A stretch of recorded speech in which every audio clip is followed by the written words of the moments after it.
तो इन सारी खबरों पर एक एक करके हम सारे जवाब लेंगे। इस पूरी खबर पर हमारे साथ संवाददाता अतुल शर्मा भोपाल से जुड़ चुके हैं। अतुल का रुख करते हैं। अतुल, मिशन 2023 की तैयारियों में बीजेपी जुट गई है और अगर बात की जाए आज की, तो आज दूसरे दिन भी शीर्ष नेताओं के साथ मंथन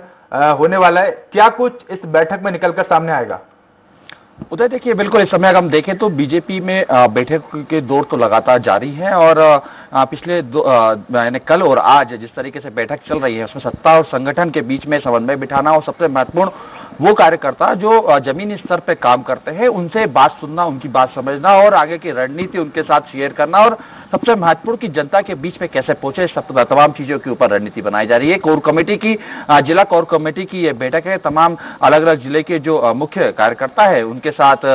प्रदेश के जो दिग्गज नेता है, हम बात करें मुख्यमंत्री शिवराज सिंह चौहान की, बीडी शर्मा की, तमाम मुरलीधर राव की, गृह मंत्री नरोत्तम मिश्रा की, तमाम ये इनके साथ बैठक कर रहे हैं और आगे की रणनीति तय कर रहे हैं कि आखिर 2023 में बीजेपी की क्या दशा और दिशा और रणनीति क्या होगी, उसको लेकर लगातार चर्चा की जा रही है। आज भी बैठक है, सुबह 11 बजे के लगभग ये बैठक शुरू होगी और उदय लगभग ये मान के चल रहा है जिसमें विदिशा, जबलपुर सहित तमाम अलग जो कल जिले छूटे थे उन जिले के जो है कोर कमेटी कार्यकर्ताओं के साथ ये बैठक की जाएगी। देखिए उदय, स्थिति बिल्कुल स्पष्ट है। बीजेपी लगातार का ये मानना है कि 10% वोट बैंक मध्य प्रदेश के अंदर उनको बढ़ाना है ताकि 2023 में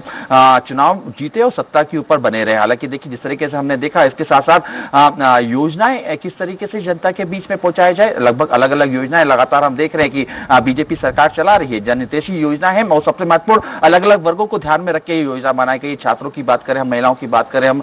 बुजुर्गों की बात करें, व्यापारियों की बात करें, तमाम अलग अलग वर्गों के हिसाब से योजना बनाई गई है। सबसे महत्वपूर्ण ये योजनाएं जनता तक कैसे पहुंचाई जाए कि आखिर जनता, बीजेपी की जो सरकार है वो जनहितैषी सरकार है और आप लोगों के वर्ग के साथ, अलग अलग वर्गों के साथ तो ये खड़ी हुई है। तो ये तमाम बातें इसके अंदर की जाएगी और सबसे जिस तरीके से हम देख रहे हैं कि पिछले कुछ दिनों से लगातार बीजेपी का जो इस समय तौर तरीका और जो एक्शन है वो लगभग 2023 को लेकर, तो ऐसे में मुख्यमंत्री शिवराज सिंह चौहान अपने कार्यकर्ताओं से सीधे तौर पर संवाद भी कर रहे हैं, उनकी बात भी सुने कि आखिर जिलों में किस तरीके से उनको क्या परेशानियां आ रही हैं, क्या जो है उनको समस्या है, किस समस्या को कैसे दूर किया जा सके और सबसे महत्वपूर्ण की जनता के बीच में आखिर वो किस तरीके से पहुंचे। तमाम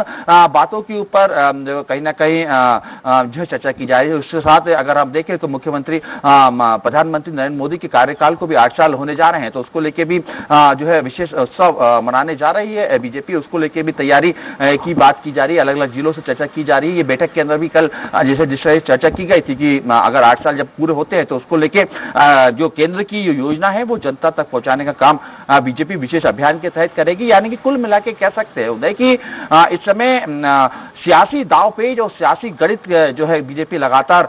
जमाने में लगी हुई है और सबसे अंतिम पंक्ति के छोड़ के जो कार्यकर्ता है, जो पदाधिकारी है, उससे सीधा संवाद दिग्गजों द्वारा किया जा रहा है ताकि ये पूरे मध्य प्रदेश के अंदर ये मैसेज पहुंचे कि आने वाले दिनों में जब चुनावी मोड में होगा तो दिग्गज से लेके आखिरी पंक्ति तक का जो कार्यकर्ता है वो एक साथ एक मंच पे एकजुट होकर कार्य करेगा, एक पंक्ति में काम करेगा। ये मैसेज देने की जरूर इसके अंदर कोशिश की जा रही है। हालांकि देखिए इसके अलग अगर हम मटके देखें तो जिस तरीके से हम देख रहे हैं कि प्रदेश के अंदर ओबीसी वर्ग को, आदिवासी वर्ग को साधने की लगातार बीजेपी तैयार भी कर रही है, लगातार बड़े बड़े काम भी किए हैं। पिछले दिनों हमने देखा भी मध्य प्रदेश के अंदर राज्य स्तरीय कार्यक्रम भी कहीं ना कहीं प्रदेश सरकार ने आयोजित किए गए, तो उसको किस तरीके से जनता के बीच में ले जाया जाए कि आखिर ये समझाया जा सके कि एक बड़ा वोट बैंक उधर कहीं ना कहीं मध्य प्रदेश के अंदर आदिवासी और ओबीसी बैंक का। जी अतुल, आपने ओबीसी की बात की। अगर ओबीसी की बात की जाए तो हम देख रहे हैं कि आज ओबीसी आरक्षण को लेकर भी सुप्रीम कोर्ट अपना फैसला सुना सकता है, तो इस फैसले में क्या कुछ महत्वपूर्ण निकलकर सामने आ सकता है?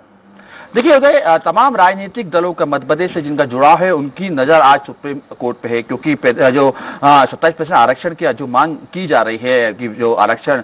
चुनाव हो, पंचायत चुनाव या नगरीय निकाय चुनाव हो, उसके अंदर 27% आरक्षण ओबीसी को दिया जाए, इसको लेकर प्रदेश सरकार सुप्रीम कोर्ट तक पहुंची है और इसी को लेकर सुनवाई की। पिछले दिनों हमने देखा कि पिछड़ा वर्ग आयोग की रिपोर्ट प्रदेश सरकार ने जो है सुप्रीम कोर्ट में सौंपी है, जिसमें ये वकालत की है कि लगभग मध्य प्रदेश के अंदर सबसे ज्यादा संख्या जो है ओबीसी की है, तो उस संख्या के हिसाब से ज्यादा अधिकार भी उन्हीं का बनता है और उनको लगभग 35% तक आरक्षण जो है इन चुनावों में दिया जाए। इसी को लेकर लगभग सुनवाई है, 3 लेयर सुनवाई की बात की जा रही थी कि इसमें अगर सरकार सुप्रीम कोर्ट संतुष्ट होता है तो कहीं ना कहीं आज जो है चुनाव का रास्ता क्लियर हो सकता है और जल्द ही पंचायत चुनाव की घोषणा भी हो सकती है। हालांकि घोषणा से पहले जिस तरीके से टेक्निकल संवैधानिक काफी जो है पेज इसके अंदर होते फंसे हुए हैं क्योंकि आरक्षण की दृष्टि से अगर हम मध्य प्रदेश में या तमाम देखें तो 50% 50% आरक्षण से ज्यादा नहीं दिया जा सकता, यह संवैधानिक तौर पे ये माना गया है। तो ऐसे में अगर एसटी, एससी, ओबीसी सामान्य स्वर्ण समाज को जिस तरीके से 10% आरक्षण दिया, तमाम अगर उनको देखें तो कहीं ना कहीं ये 50% से ज्यादा निकलेगा। तो सुप्रीम कोर्ट का क्या निर्णय रहता है, तो तमाम राजनीतिक दलों की सुनवाई इसकी जो है आज जब फैसला आएगा उसके ऊपर निगाहें टिकी हुई है और आगे की पंचायत चुनाव का रास्ता ही ये आज की सुनवाई जो है खोलेगी। हालांकि देखिए, सियासतदारों की और राजनीतिक दलों की बात करें तो तमाम दलों का ये दावा है कि उन्होंने जो है तैयारी पूरी कर ली है। हालांकि ये सिंबल पे चुनाव नहीं होता है, लेकिन कहीं ना कहीं इसके अंदर राजनीतिक दलों का इन्वॉल्वमेंट होता है। तो ऐसे में बीजेपी और कांग्रेस दोनों ही चाहती है कि आने वाले जो चुनाव, जब सुप्रीम कोर्ट से रास्ता साफ होगा तो इसके अंदर पूरी ताकत के साथ अपने जो है प्रत्याशी मैदान में उतारे। और निर्वाचन की तरफ से भी लगातार ये कहा जा रहा है कि अंतिम जो लिस्ट मतदाता सूची है वो भी प्रकाशित की जा सके। यानी कुल मिलाकर कह सकते हो कि अपनी तरफ से मध्य प्रदेश के अंदर पंचायत चुनाव की तैयारी लगभग पूरी हो चुकी है। सुप्रीम कोर्ट की हरी झंडी का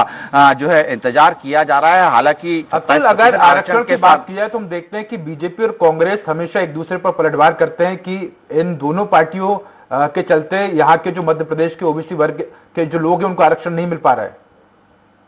देखिए, बिल्कुल देखिए, मध्य प्रदेश के अंदर अगर हम देखें तो सबसे ज्यादा वोटर्स, या ये कहे कि सियासतदारों के लिए वोट बैंक जो है वो ओबीसी वर्ग ही रहा है। सत्ता के सियासत तक पहुंचाना कहीं ना कहीं ओबीसी वर्ग ही तय करता है कि आखिर मध्य प्रदेश के अंदर सरकार किसकी होगी और किसको विपक्ष की भूमिका में रहना होगा। तो ऐसे में कांग्रेस कहे, बीजेपी कहे, सियासतदारों का सीधा जो टारगेट है उदय वो इन वर्गों के ऊपर रहता है और ये कोशिश की जाती है कि इसको साथ के रखा जाए। क्योंकि देखिए, अगर हम देखें अलग अलग विधानसभा चुनाव में अगर हम नजर डालते तो 2023 का जो विधानसभा चुनाव था उधर, तो उसमें सीधे तौर पे जो ओबीसी वोटर है वो बीजेपी से प्रभावित था और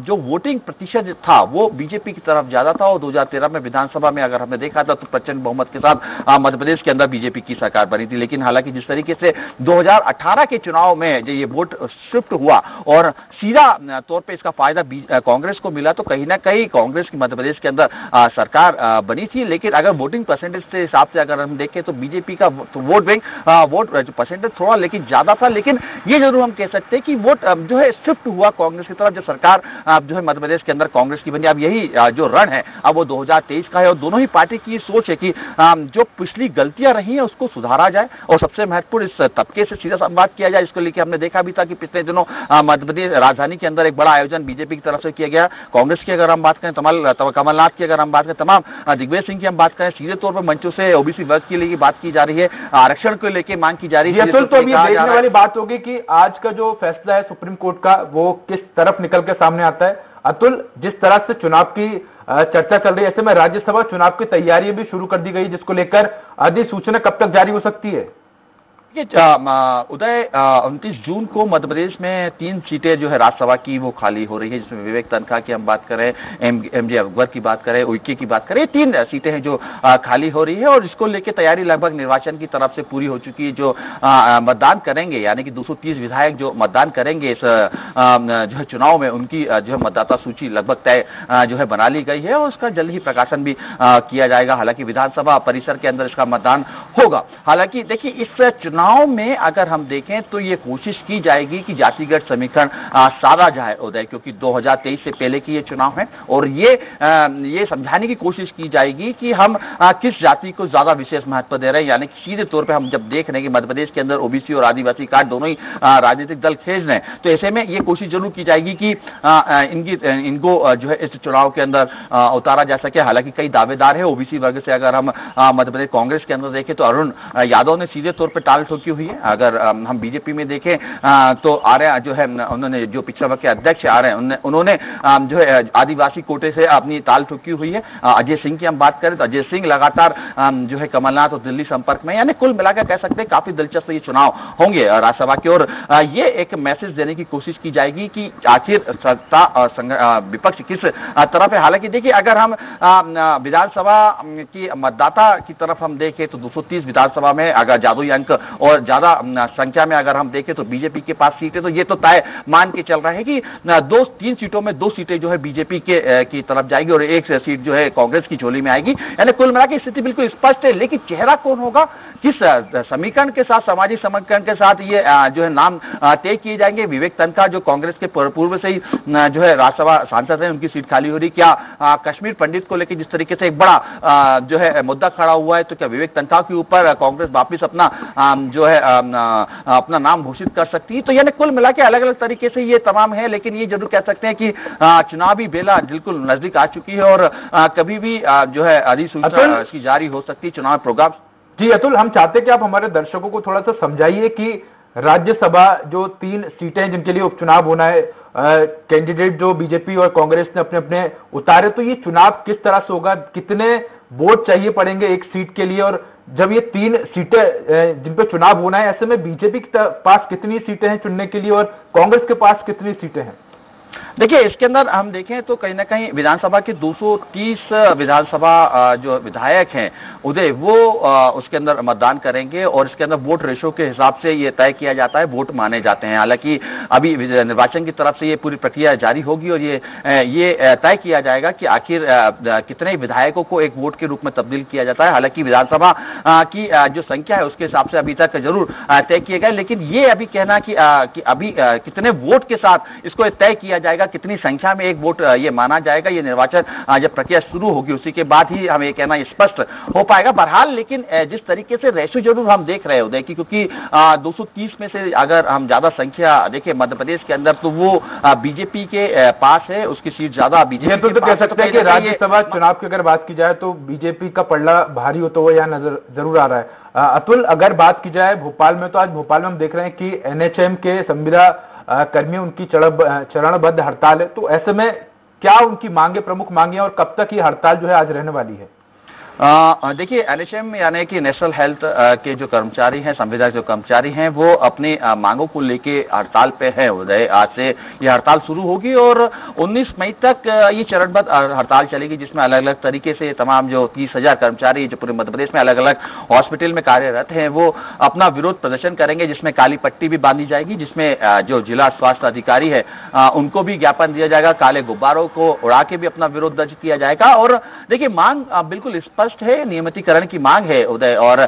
जिस तरीके से आउटसोर्स इस समय कर्मचारियों को किया जा रहा है उसका विरोध करना और उनकी जो सैलरी है कहीं ना कहीं उसको बढ़ाने की बात की जा रही है। तो कह सकते हैं आज जो लगातार अपनी हड़ताल पे बैठे हुए स्वास्थ्य कर्मी, और अब देखने वाली बात होगी कब तक सरकार उनकी मांगों को मानती है। अतुल, धन्यवाद इस पर जानकारी देने के लिए।